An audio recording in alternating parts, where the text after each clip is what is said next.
bonsoir. Je ne vais pas passer par plusieurs chemins. Je demande à ce que vous me croyiez sur ce que je vais vous raconter, car personnellement, j'ai eu les chocottes pendant que j'étais en train de dormir dans cette chambre que je définirais de maudite. Pourquoi maudite? Ne vous inquiétez pas, vous allez bientôt le savoir.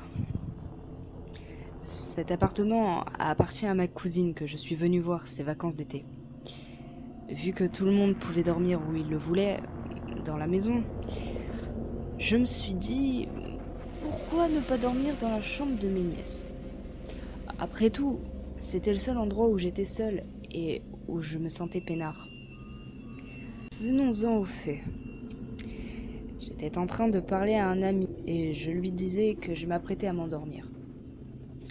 Après cela, j'ai donc verrouillé mon téléphone et je me suis mis à fermer les yeux. Le détail qu'il faut absolument savoir est que la porte était fermée et que la fenêtre l'était de même. Vu que je ne trouvais pas le sommeil, je me suis retournée du côté de la porte afin d'essayer de trouver la position la plus confortable pour m'endormir. Et c'est à ce moment-là que j'ai remarqué, aux alentours de 1h09 du matin, que la porte s'est ouverte toute seule. Ce n'est pas tout, non, parce que je l'ai vue s'ouvrir de mes propres yeux. Je la regardais s'ouvrir lentement alors qu'il n'y avait personne et qu'il n'y avait pas de vent. La fenêtre était bien fermée. Comment dire? Du coup, je suis restée les yeux rivés sur la porte afin d'essayer de comprendre que si ce que je voyais était vraiment réel ou si je devenais dingue. Mais j'ai eu la confirmation que je ne devenais pas dingue le jour suivant. En effet, j'avais passé la même soirée le lendemain de cette frayeur.